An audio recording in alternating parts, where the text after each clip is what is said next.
போகிறோம்னா டயர்ஸ் பற்றி. ஸோ நீங்கள் வந்து ஒரு புது டயர் மாற்ற போகிறீங்களா உங்கள் காருக்கு? ஸோ ஃபஸ்ட்டு என்னென்ன பாயிண்ட்ஸ்லாம் செக் பண்ணணும்னு நான் சொல்கிறேன். இப்போ எங்கள் டெக்னீஷியன் சொல்லுவார் என்னென்ன இதெல்லாம் பண்ணணுன்னு. ஸோ அதெல்லாம் கேட்டு தெரிஞ்சுக்கோங்க.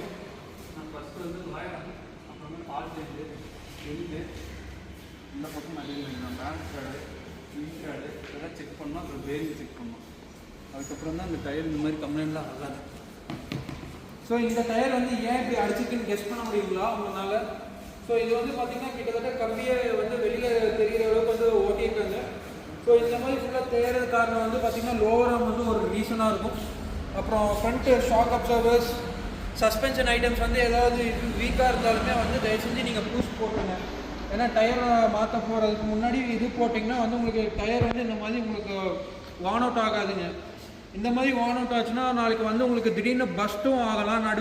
நடுவழியில் போயிட்டுருக்கப்ப உங்களுக்கு டயர் பஸ்ட் ஆயிடுச்சுன்னா வந்து பார்த்திங்கன்னா உங்களுக்கு வண்டியோட கண்ட்ரோல் கிடைக்காது. நீங்கள் என்ன தான் பிரேக் அடித்தாலும் இது அடித்தாலுமே எதுவுமே கண்ட்ரோல் கிடைக்காது.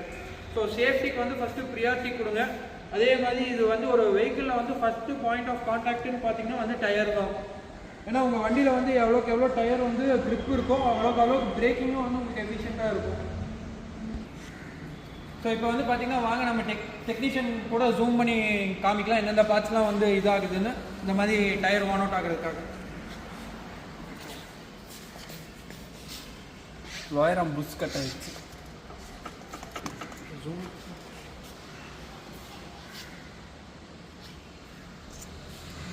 எண்டு போயிடுச்சு. பாருங்க அந்த புஷஸ்லாம் வந்து வான் அவுட் ஆகிருக்கு. அந்த மாதிரி வந்து கட் ஆகக்கூடாது உங்களுக்கு எந்த ஒரு இதுலேயுமே.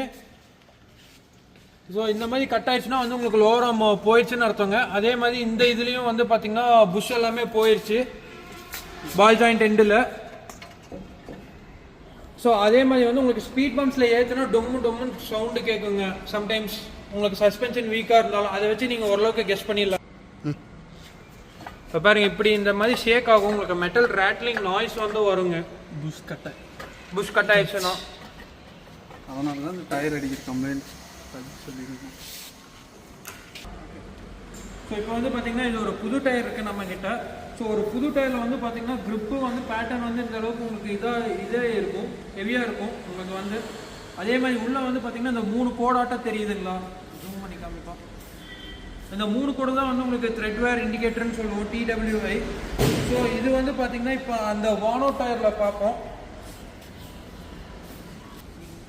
இப்போ வந்து வான் அவுட் டயரில் வந்து பார்த்திங்கன்னா இந்த மாதிரி த்ரெட்வேர் இண்டிகேட்டர் வந்து ஃபுல்லாகவே தேஞ்சிருக்கும், இல்லை மேலே இருக்கும் உங்களுக்கு.